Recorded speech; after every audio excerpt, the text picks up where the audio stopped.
Hai para petani budidaya ikan lele. Selamat pagi, siang, sore, ataupun malam. Dengan saya Heru Purnomo, petani budidaya lele. Salam satu patil. Sebelum lanjut, tekan tombol subscribe dan loncengnya.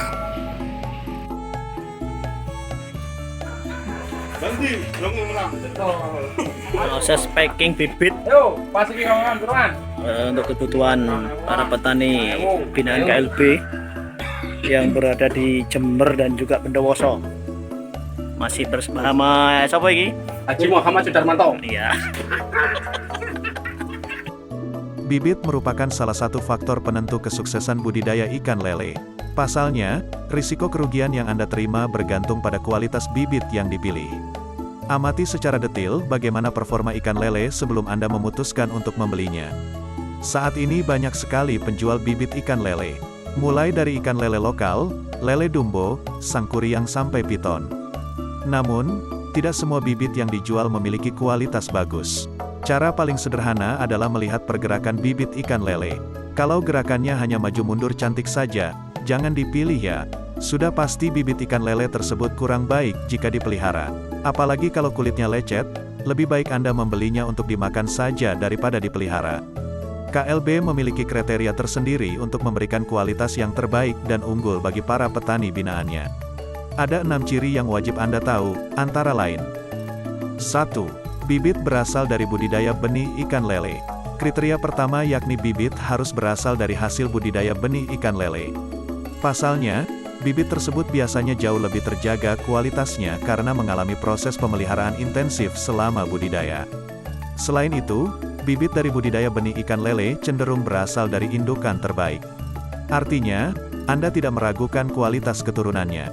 Pembudidayanya pun sudah mengetahui dengan baik bagaimana cara membesarkan benih agar tetap terjamin kualitasnya hingga menjadi ikan lele siap jual.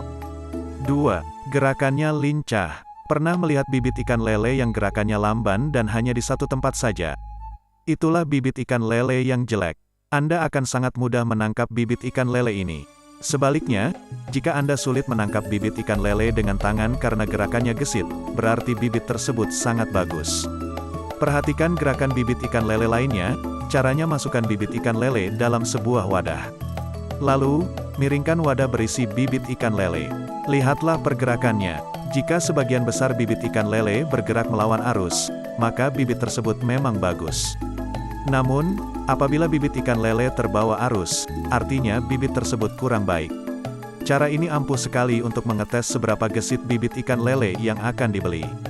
Semakin lincah gerakannya, maka semakin baik bibitnya. 3. Fisik harus sempurna. Upayakan memilih bibit ikan lele yang badannya mulus dan sewarna. Warna bibit ikan lele yang baik yakni berwarna coklat tua atau hitam kemerahan. Morfologi tubuhnya seimbang, dari kepala dan badan. Kulitnya pun cerah dan mengkilap. Kalau bibit ikan lele yang Anda lihat terdapat lecet di tubuhnya, sebaiknya tidak dipilih.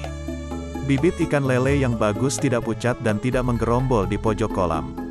Justru ia bergerak lincah ke sana kemari. Jika Anda menemukan salah satu bibit ikan lele yang tubuhnya tidak sempurna, sebaiknya pisahkan. Kesempurnaan fisik bibit ikan lele akan menentukan bentuk fisiknya setelah menjadi ikan lele siap jual. Konsumen pun akan jeli memilih mana ikan lele yang bagus dan mana yang tidak. Hal tersebut harus Anda perhatikan karena turut menentukan untung rugi dalam budidaya.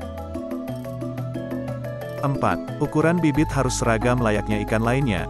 Dalam memilih bibit ikan lele, Anda harus memilih yang seragam. Artinya, seragam ukuran bibitnya. Mengapa demikian? Karena jika Anda memilih bibit ikan lele yang tidak seragam, risiko terjadi kanibal sangat tinggi. Ikan lele yang lebih besar biasanya suka memangsa ikan lele yang lebih kecil. Kalau itu sampai terjadi, jumlah ikan lele yang dibudidayakan akan semakin berkurang. Akibatnya, Anda pun mengalami kerugian. Selain itu, ukuran bibit ikan lele juga akan mempengaruhi pertumbuhannya. Apabila awalnya bibit ikan lele tidak seragam, maka ketika besar pun ukurannya tidak akan sama. Bahkan Anda akan mengalami gagal panen karena ikan lele sudah habis duluan akibat sifat kanibalnya. 5. Bibit dalam kondisi sehat. Sebelum membeli bibit ikan lele, tanyakan dulu kepada pembudidaya tentang riwayat kesehatan bibit. Tanyakan, apakah bibit ikan lele pernah sakit? Tujuannya, supaya jika bibit ikan lele ini mengalami sakit yang sama, Anda akan mudah menanganinya. Bibit ikan lele yang sehat memiliki ciri-ciri gerakannya gesit, tubuh proporsional, warna kulit mengkilap, tidak menggantung, bebas cacat atau luka dan sungut berwarna cerah. Namun, ketika bibit ikan lele pernah sakit, tanyakan bagaimana kronologisnya. Kalau memang harus menggunakan antibiotik atau obat-obatan lain, upayakan dosisnya tidak terlalu tinggi. Dosis yang berlebihan dapat mengakibatkan bakteri dan penyakit bertambah kebal sehingga akan berkembang cepat di tubuh ikan lele. 6. Perhatikan riwayat induknya. Indukan selalu menjadi faktor yang berpengaruh dalam pemilihan bibit hewan jenis apapun. Kalau bibit ikan lele berasal dari indukan yang unggul, maka sudah pasti anakannya pun mewarisi sifat genetik induknya. Pilihlah bibit ikan lele yang asalnya bukan dari perkawinan inbreeding atau tingkat kekerabatan yang tinggi. Semakin jauh tingkat kekerabatannya, maka akan semakin bagus kualitas bibitnya. Kemudian, perhatikan jenis ikan lele indukannya. Misalnya, ikan lele jenis sangkuriang sudah pasti lebih bagus dari ikan lele lokal karena dilihat dari riwayat pemijahannya. Dan hasil panennya pun pasti jauh lebih sempurna dibandingkan ikan lele lokal. Apabila ada pertanyaan seputar budidaya ikan lele dan KLB, dapat menuliskan pada kolom komentar atau menghubungi KLB, yang informasinya ada pada kolom deskripsi di bawah. Demikianlah konten ini disampaikan agar dapat menjadi referensi bagi para petani dalam menjalankan usaha budidaya ikan lele. KLB, Komunitas Lele Becaan, Jember Selatan, merupakan media pendamping para petani budidaya ikan lele menuju kemandirian dan keberhasilan bersama. Salam satu patil.